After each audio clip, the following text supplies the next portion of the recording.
All right. Hey, good afternoon, everybody. It's Mike from Millennium Martial Arts, and I'm coming to you live for the 218th time for Time Out Tuesday. And today I was thinking about something that's been going on at the school for a couple of weeks, and that's that we resumed our fighting, our sparring program. We had stopped during the pandemic, well, for obvious reasons. First of all, because we were doing 900 classes on Zoom, and it's kind of hard to spar on Zoom. But even when we returned, we were in the beginning, we were socially distancing, we were staying 6 feet apart, we had no contact. Then as we kind of became a little bit more comfortable, we got a little bit closer, we had started having some contact, but we were still masked up and everything. And I was a little concerned about getting all the headgear on and the mouth protection and all this other stuff with the mask on, not being able to see, the students' expressions and their color and everything else that, I like to watch for when sparring matches are going on. We're very well protected. There's very rarely any kind of an injury, but, it's contact, so people have contact, they can get the wind knocked out of them, little things. And I just always like to be able to, sense how somebody's handling it, which I was a little concerned about with the masks. But as the mask mandate started getting eliminated, we did decide, and I was under a lot of pressure to do it because many of my students were really anxious to get back into their gear and fight. And so about a couple of weeks ago, we started doing some sparring again, and my intent was to really wade into it very, very slowly. I was nervous because my students hadn't been having that kind of full contact with one another for almost 2 years, and I was concerned that their agility, their ability to think quickly, to even take a punch, I was worried about how that was going to really pan out. So I figured we would kind of wade in nice and slowly to our sparring and, see how that goes and ramp things up over time. The best laid plans don't always work out. And in our first couple of matches, I was watching our students spar, and they were pretty much going at what I would call, full speed with one another. And I'm talking about kids of all ages, all the way up to our teens and adults.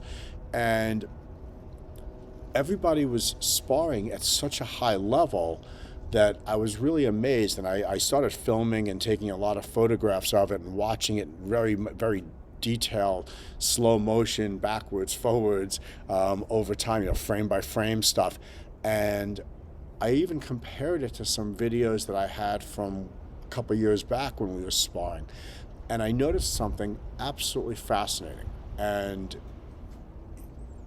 I think what it did was validate a lot of what we've done over the last couple of years, and to an extent it also validated a theory I had. So what I saw was the sparring, and I'm talking about straight across the board, was incredible agility, very quick on their feet, their ability to maneuver, not dance around too much, not exhaust themselves, to strike targets and get in and get out, and really focus techniques, take punches, take techniques without taking them full brunt, because they were able to kind of either deflect some of the technique or scoot out of the way a little bit during the technique. And the ability to do multiple techniques and follow up those techniques and stay on their feet was just amazing. And the theory that it validated was when we first went over to the Zoom classes, and I was talking to some of the instructors about how we were going to do this. One of the subjects that came up was, how are we going to proceed without having contact drills? And I said, well, look, we have no choice, so we have to adapt.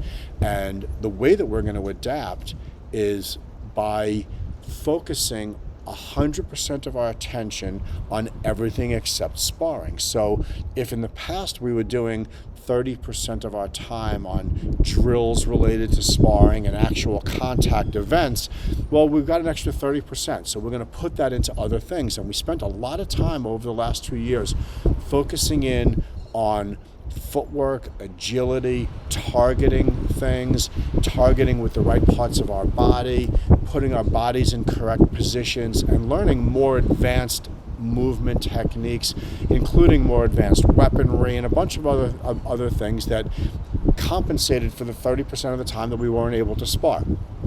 My theory was, by doing that, we would really strengthen all of these other skills.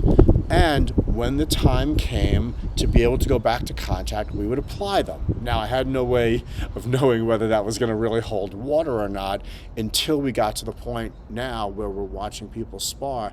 And I believe that that actually did work out in that manner, that we really got people to be able to do something really well by using skills that they developed rather than actually doing well purely because they were doing that thing over and over again. In other words, sort of like ancillary skills were able to be used in this other type of other skill set, I suppose would be a good way to say it. So it was exciting, and I guess that kind of goes back to, you know, the title of this video, which is Training Matters. The way you train is going to make a big difference in the outcome. If you're constantly training your body to strengthen itself, well, you're going to be stronger. If you're doing a lot of agility and balance stuff, when the time comes that you need agility and balance, you're going to have it. And if you're constantly, training yourself to hit the right targets very precisely over and over again, when the time comes, those targets are going to look bigger and everything's going to slow down and you're going to be able to hit them. So I was really pleased about that, and I'm just pleased that we're sort of back to as close to normal as we've been in the last 2 years.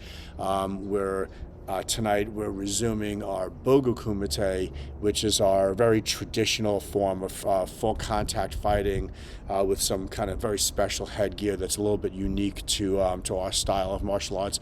We're going to resume that with our black belts in our black belt training class. We've got a lot of people that are preparing for their upcoming black belt exam, and Bogu Kumite is part of our black belt exam. I'm thrilled to be able to be resuming that program tonight as well.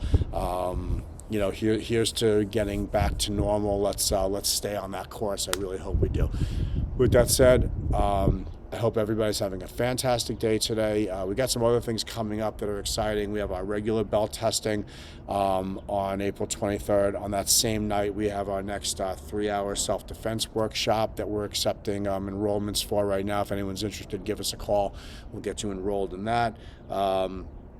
We just finished a private self-defense course this past weekend for a couple of young ladies who were struggling with some things in school. Hopefully we'll be able to help them out a little bit. That's it for today, folks. Peace.